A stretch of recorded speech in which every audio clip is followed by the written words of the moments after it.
for who I am, and please accept me for what I do. I'm just doing everything that I can, 'cause all I wanna be is true. So please. Today I'm going to talk about the birth of my son. I had him July 24, 2015, and I went in for induction July 19th. I went in that night at 9 o'clock and everything went good, you know, checking in and stuff, and I got my gown on. The nurses introduced themselves, told me their names and that they were going to be taking care of me. And you know, they gave me my antibiotics, they took my blood. The reason why they gave me the antibiotics because I was strep B positive, yeah, everything was going good. I ate, yeah, I was just hanging out with my boyfriend, you know, waiting for things to you know, progress and stuff. And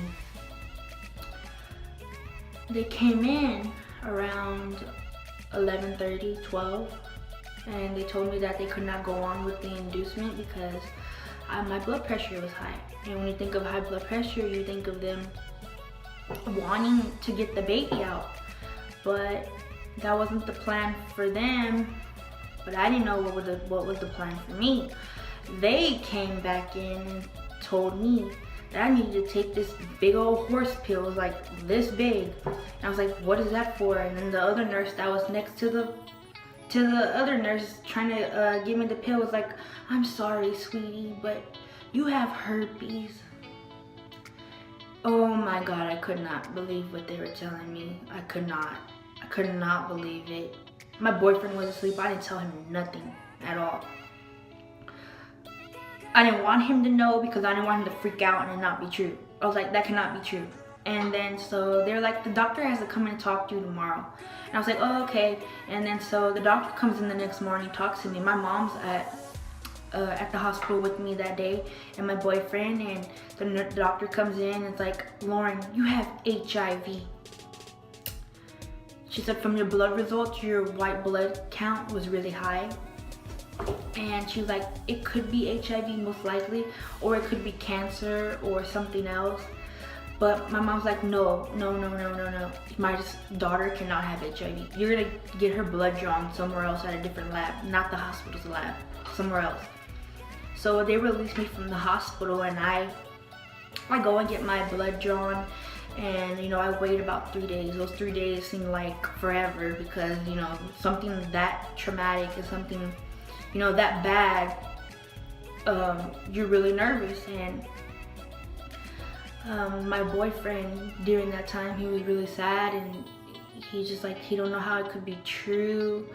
And to make it even worse, while we were there at the hospital, when they told us that, the nurses were looking at me and my boyfriend like, what the hell, like, and giving my boyfriend an ugly look. And you know, they told me that we needed to change our lifestyle, basically implying that we have like an open relationship, or we sleep around, or we cheat on each other, which is not true because we love each other a lot. We had got the call that Friday, and they said that it was negative. Yes, it was negative, and my mom was so relieved, so relieved.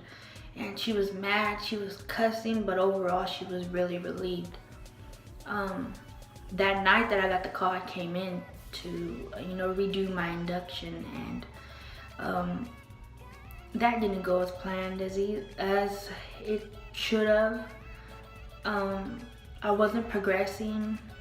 I wasn't dilating. The baby wasn't dropping. So the baby was pressing against my cervix, and his head was gonna end up getting like really bruised up, and you know, like a hematoma, I guess, like a sac filled with blood. So they were like, we're gonna have to do a C-section because of that. And then the doctor said, you're on the verge of having a stroke. Look at your blood pressure. Your blood pressure is really high. It was like 160, but the bottle number was really high. It was like 100, 105 or something like that. And so I got ready and they prepped me back to go to the OR. And you know, it was really scary. You go in there and it's really cold in there. And you know, no one can go back there with you except your boyfriend. And you know, you want your mom to go with you, of course, because if you're in delivery, you can have 2 people, which really sucks that you can't have 2 people back there for a C-section. So I'm there and they shoot me up with some, I guess, a block from here down where I can't feel anything. And I lay down and I'm looking up at the ceiling and it's really bright. And from there I feel really like woozy. And they said you're gonna feel us tugging on you in about 2 minutes. They cut me and I could feel them tugging on me, and I can feel like this pressure on my chest, like if it's like as if an elephant is sitting on me. And while I'm on the table, I start shaking, like convulsions, like as if I was having a seizure. And it was really hard for my boyfriend to see. He asked the guy that's in there that just stands by to make sure everything's okay. He asked them, is that normal? And they said, yeah, it was normal. But to me, it didn't feel normal at all. That did not feel normal. So after they're done tugging, I heard the baby cry for the first time. I heard my son cry. And they came and brought him to me so I could look at him. I'll insert a picture. And you know, it was really beautiful. And that was my first kid, and I had to go through all of that just to have my first kid.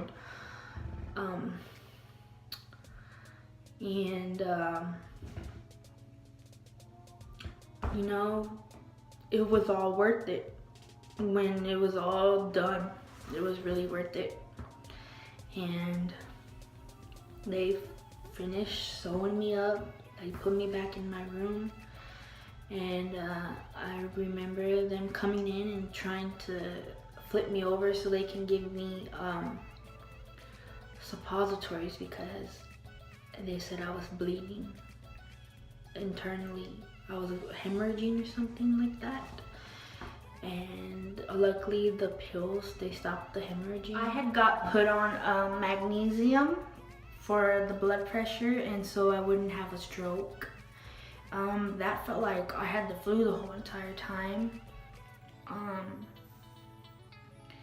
couldn't even hold my baby the next morning because I felt so weak from the magnesium. I had to yell at my boyfriend for him to come and run over and grab my son because I felt like I was gonna drop him. So I never even held him. I never really got to bond with him as much as I wanted. I didn't really bond with him until I got home. And you know, it was kind of bittersweet to finally be home and, you know, be done with all the other stuff that I had gone through. And I thought everything was over. Well, the next morning,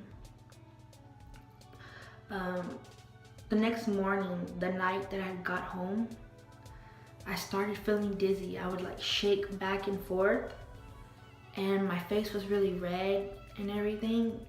And my mom noticed something wasn't wrong with me as well, and she said, get up, you're going to the hospital.